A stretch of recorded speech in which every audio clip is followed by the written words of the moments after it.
3.0 came out a few days ago with a new element Dendro, which at first might seem less reactive than others since it can't react with Cryo, Anemo, or Geo.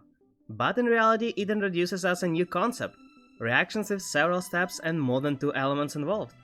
I've tested a lot of different teams and surprisingly found one that outdamaged even my main team. As usual, you can find timestamps in the description to get to the part you're interested in, but I'd really recommend watching full video. So let me tell you about the team. Raiden Hyperbloom, or as I like to call it, Raiden Gardener. This team abuses insane scaling of Hyperbloom reaction, so obviously you need Hydro, Dendro and Electro. The team I found working the best is Raiden, Dendro Traveler, Yelan and Xingqiu. Despite the name, you actually can run this team without Raiden, but we'll talk about it and other possible changes later. You probably wonder why Hyperbloom and not burgeon, since that reaction is dealing AoE damage and therefore is better. Well, there are several reasons. First of all, Pyro doesn't work with Traveler, which currently is the best Dendro player since it just makes ult explode. Pyro also doesn't cooperate with other elements too well.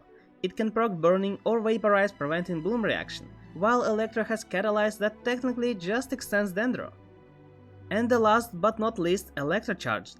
That reaction is similar to Hyperbloom, only scales by elemental mastery and your level, providing you far more damage than Vaporize. Now let's talk about possible changes. If you don't have Raiden, you can replace her with any Electro player such as Cookie, Beidou or even Yae. Although all of them work worse since Raiden provides you both energy charge and increased ultimate skill damage. Yelan can similarly be replaced by any Hydro player such as Barbara or Kokomi. You will lack some damage, but heal might save you in most dire situations. If you want to use Kalei instead of Traveler, you might, but Kalei's ult lasts much less than Traveler's, and you also don't get Kalei C6 for free. These are examples of teams that might work and in certain scenarios provide even more damage than original. Okay, it's time to discuss strengths and weaknesses of the team. Among strengths we have insane single target and great AoE damage. Requires really low investment since Hyperbloom and Electrocharge carry about 70 to 80% of team's damage. Doesn't rely on popular supports, meaning that it most likely won't disrupt your other teams.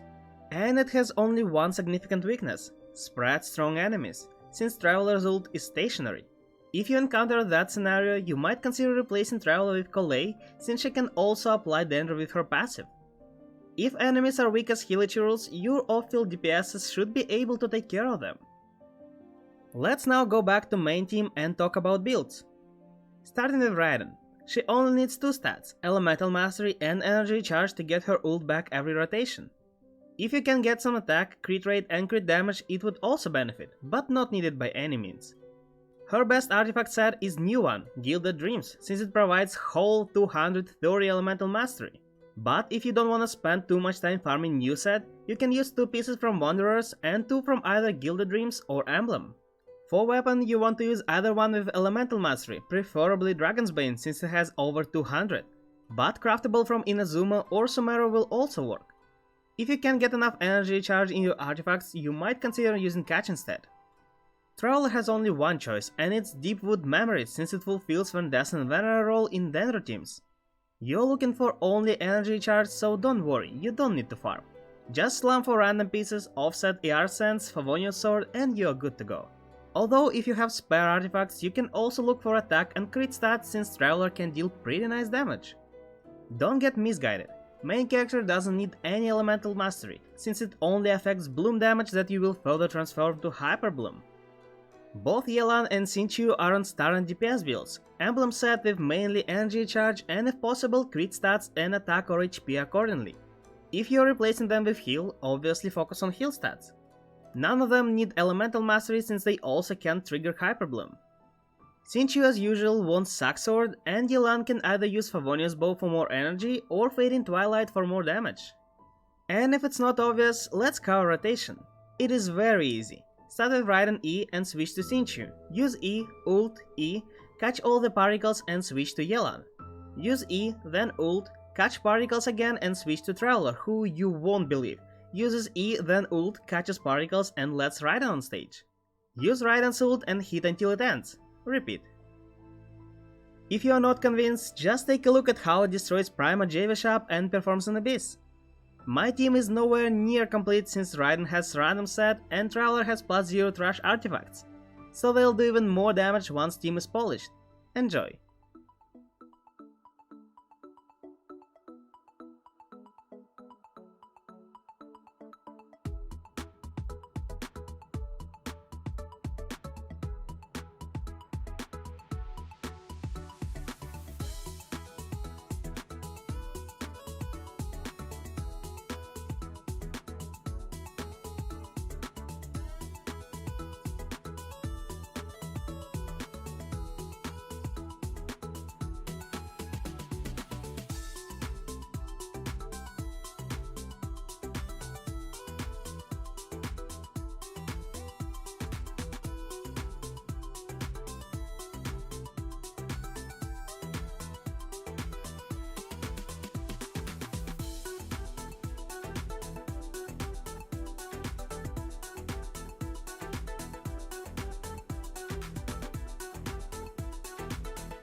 For all of you who made it here, why don't you not subscribe but check other videos on my channel and see if it's worth it?